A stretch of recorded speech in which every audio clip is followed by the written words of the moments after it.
Hello and welcome to our fifth weekly Wednesday Wellbeing session. Thank you for joining us. I hope that you're all doing okay and that you've adjusted as best as possible to the situation that we're in. Just want to say a special thank you to all those who sent their well wishes and love following the news we had last week. Really appreciate it. For those that are new to joining us, my name is Megan. I'm the founder of #Me. We launched in December 2018 in a quest to provide real support for real emotions. Our 12-week courses have moved online and we're still supporting people with our resources, but we also wanted to provide these 15-minute sessions just as a way to check in each week and hopefully to share something useful.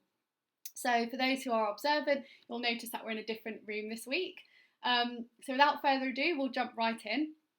Before we look at self-image, which is our topic for this week, just want to talk a little bit about clutter. A messy environment equals a messy mind. So it can be really overwhelming to be suffocated by stuff, which is why creating space can be freeing and therapeutic. So a challenge for you this week is to do some tidying and to declutter. A few ideas: reorganise your bedside table or your drawers around where you're living and donate or throw out things that you don't need or that you don't use. You can clear up and ensure countertops and work surfaces aren't full of lots of little things. Perhaps try filing your post and paperwork. It can be really therapeutic in the evenings to tidy away and then you wake up to a clean, organised and fresh space in the morning. So as I said earlier, today we're looking at our self-image. This involves how we see ourselves, what we think about ourselves, our self-esteem, our self-respect, self-worth, those kinds of things. For our regular viewers, you might start seeing some themes about what we've previously spoken about as it all links together. Has anyone else ever thought, oh, they have a much nicer life than I do?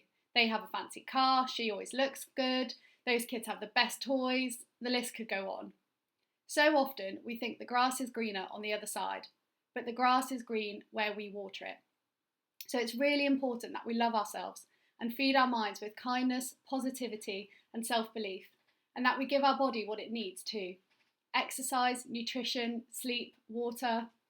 With being in lockdown and alone with our thoughts, perhaps more than we are used to, we have so much time to be picking ourselves apart, scrutinising our looks, personality and ability far too often and easily. It's so important we try and become more self-aware and understand why we focus on negative sometimes. So some questions I'd like you to think about.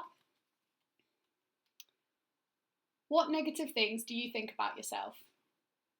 When did you start thinking these things? What happened to make you think this way?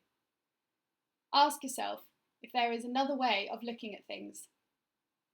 This links to what we spoke about last week with our perspective. What advice would you give to a friend who is having similar negative feelings? Remind yourself about things that have happened that prove these thoughts aren't true. Whilst you think about those, I'm just going to use this opportunity to say hi to those who are watching. So I just want to say a shout out to Sandra, Hayley and Helene, who I know are watching but unable to comment. Okay, so we're just going to share 7 tips now for improving your self-image. Number 1, be yourself. No one is perfect and everyone has flaws and weaknesses. So it's important that we embrace these and use our mistakes to learn, develop and to grow. As we spoke about in week 2, this will also help to build your resilience. There is only one unique version of you, so try to be the best version of yourself. Number 2, make yourself a priority. All through our life, we are taught to put others' needs before our own, and sometimes this can make us think that prioritising our own needs is selfish. Whilst there is definitely value in being selfless, it's so important that we check in with ourselves too. People pleasing is another part of this. If you spend your whole life trying to please everyone and seek their acceptance, you won't find personal happiness, and it can be pretty exhausting to say the least. You may have heard the phrase, you can't pour from an empty glass. It's important that we focus on our own mental well-being instead of ignoring it for the sake of others. Easier said than done, especially if you're a parent, a carer, or you have a demanding job. But when you recognise that your own needs have value, you begin to realise that you yourself have value. Number 3, be kind and generous to others. We are social creatures, and so often are encouraged to regularly interact with others. And as amazing as it is to have technology and to connect virtually, it can knock our mental health when we can lack meaningful human connections. So what can we do instead during this time? For many people, helping others gives a sense of meaning and purpose in life. If you have the time and the means, why not do the food shop for someone who is vulnerable or struggling? Give to a charity or volunteer your time and skills to a cause you feel passionate about and that needs help during this time. Number 4, eliminate people and things that make you feel bad about yourself. Think about how the people around you make you feel. Are they overly negative and do they criticise others? Try to spend more time with those who make you feel good. Talk about how you're feeling with those you know and that you trust. And try to spend more time doing things you enjoy or trying something new. If you already have a hobby, why not do it more often? And just make sure that whatever you're doing and whoever you're with makes you happy and is a positive experience. Number 5 is to set yourself some SMART goals. We talked about SMART goal setting in week 2 and how valuable that sense of achievement is. So choose something you know you can already do and challenge yourself, but keep your goals realistic. Feeling capable can give us a positive feeling and help our self-identity. And just on that, try to avoid downplaying your successes too. Oh, anyone could have done that. It wasn't that difficult. Number 6, be mindful of your self-talk and try to develop a positive attitude. Remember when we spoke about this in week 3? Feeding ourselves with kindness, love and positivity, whether out loud or in our heads. How we talk to ourselves can be significant insight into how we view ourselves. Negative self-talk, like calling yourself ugly or unlikable, can cause a downward spiral where your self-esteem drops, which leads to a more negative self-talk. The more effective way to break the cycle is to counter that negativity through being kind and positive towards yourself. So when something negative pops into your mind, counteract those thoughts by writing down something positive until positive self-talk becomes a habit. Changing your self-talk, emphasising your success over your failures, and being grateful helps to maintain a positive attitude. And as we spoke about last week, this can make us more appreciative of what's around us and cope better with change. And finally, number 7, look at yourself through the lens that your family and friends see you through. This is the same lens that we view them through, and it's a step towards seeing a more accurate and less critical perspective of ourselves. Ellen DeGeneres said, "Sometimes you can't see yourself clearly until you see yourself through the eyes of others." Mirrors don't reflect our personality and inner qualities, which are far more important than our physical appearance. Traits such as being kind, having patience or great ideas, being a good friend, not giving up, a good sense of humour, being creative or intelligent, these can only be recognised by ourselves and other people. You can write down some positive things, maybe the last time you received a compliment or did something for someone that made you feel good. These might seem like small things, but it's important to recognise all the good things about you and the reasons why people appreciate you for being who you are. So whatever your current self-image, these simple steps are things that we can and should all do, even starting today. Some might not be easy at first due to deep-rooted habits, but if you keep at it and practice those actions as often as possible, they will start to become second nature and you will see an improvement in your self-esteem as well. So we'll be looking at breaking bad habits next week too, which should also help. We're just going to do a quick exercise now. So I just want to firstly say hi to those that have commented. Great, we've got some viewers from Cape Town. Hello to you, Chantel. Hi, Mac Morton. We've had some good conversations on Facebook. Glad that you've been able to join us. Hi to Diane. My self-talk is all about making plans to see my grandkids. That's an amazing plan. I'm sure there's many people that feel very similar to you, and it's great to have something to look forward to. Hi to Bex and Tom as well, who are watching. Okay, so for this exercise, I'd like you to draw an outline, something like this. You might be a bit more creative than me. And inside this, I just want you to write down your name, your age, your favourite place in the world, your favourite food, your favourite word or saying, something that you love about yourself, a happy memory, something that you enjoy doing. You can also think of some other things. And you're welcome to share these in the comments. So I feel like I should probably share mine as well, seeing as I'm asking you to share yours. So for me, my name is Megan. I'm 24, soon to be 25. My favourite place is South Africa, where I was born. My favourite food are lychees, or otherwise called light cheese. My favourite saying is that everything happens for a reason. I like my determination about myself. My favourite memory, that's really difficult to choose. Probably my engagement in Nice. One thing I really enjoy doing is playing board games with my family, so that's also something that I'm looking forward to doing when lockdown's finished.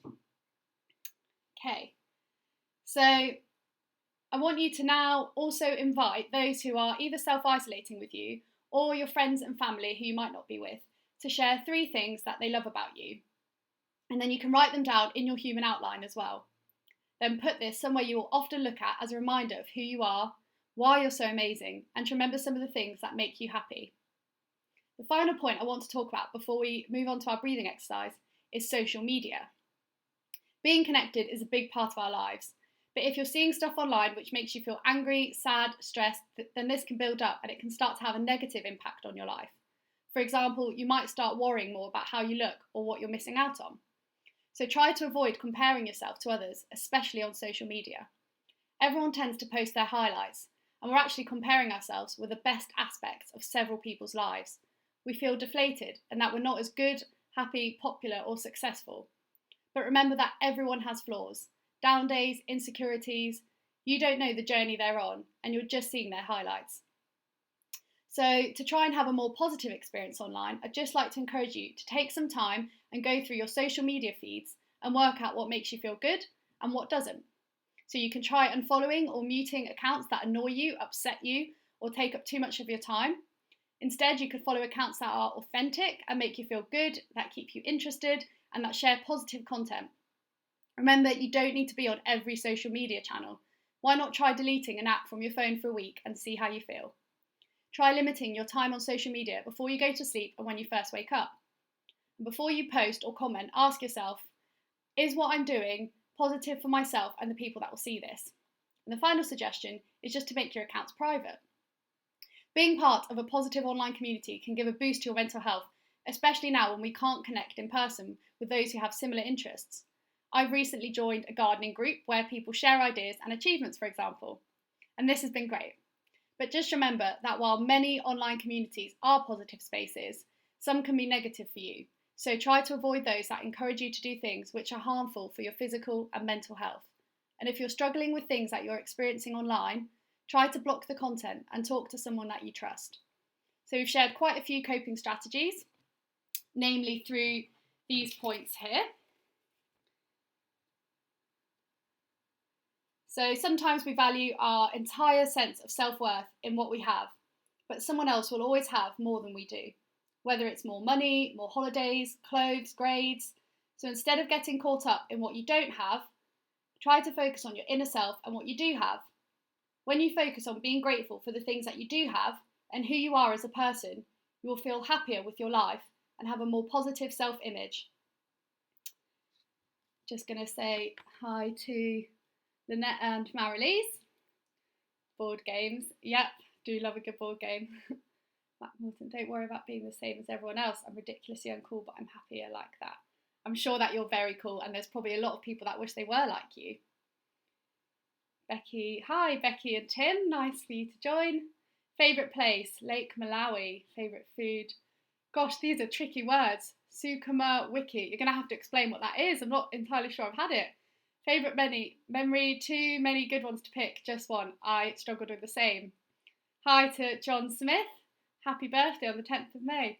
Looked on social media. I was about to say, how did you know? Thank you very much, I appreciate the birthday wishes. All cake donations are more than welcome, please just leave them at the door and step back. Okay, so we're now going to do our breathing exercise. So make sure that you're sitting comfortably.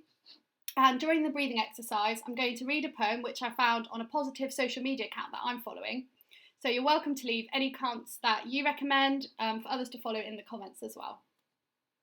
So if you feel comfortable doing so, please close your eyes to minimise distraction and to increase the focus on your own body. You are in a safe place. Listen to my voice and focus solely on your breathing. Try not to let any thoughts enter your mind. If they do, just put them to the side for now and you can reflect on them afterwards. For now, just focus on this moment right here. To start with, take a deep breath in through your nose and exhale out through your mouth. Do the same again.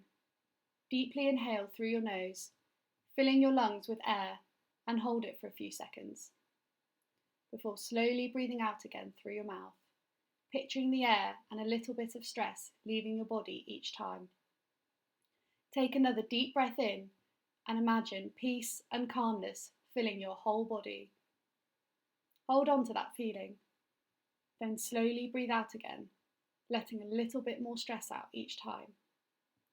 Keep deeply breathing at your own relaxed pace as I read this poem to you, which was written by Erin Hansen. Never trust a mirror, for a mirror always lies. It makes you think that all your worth can be seen from the outside. Never trust a mirror. It only shows you what's skin deep. You can't see how your eyelids flutter when you're drifting off to sleep. It doesn't show you what the world sees when you're only being you, or how your eyes light up when you're loving what you do.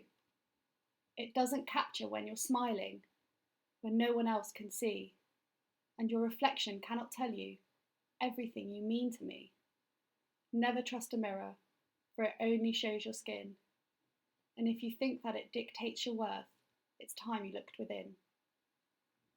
Keep breathing at your own pace and just let those words float around in your mind. Imagine that you are breathing in relaxation and goodness. Each time you exhale, imagine that you are getting rid of a little more tension and negativity. Inhale positivity, self-belief and peace. And exhale negativity, stress, worry and fear. Your body and mind should now feel more relaxed and peaceful. We're slowly going to return to the room by focusing on our feet. Gently wiggle your toes, and when you're ready, slowly open your eyes again. Welcome back. I hope you enjoyed the breathing exercise and that thought-provoking poem. It can be useful to do breathing exercises to start the day, during your lunch, and it's also a good way to fall asleep at the end of the day. Even just a few deep breaths when you're feeling overwhelmed or stressed can make a big difference. You can, of course, also do a much more comprehensive breathing exercise, especially using apps. So just a final thought from Oscar Wilde: be you. Everyone else is already taken. Thank you, John. I found your sessions really helpful. Thank you. I'm really glad that you've enjoyed it. That's made my day.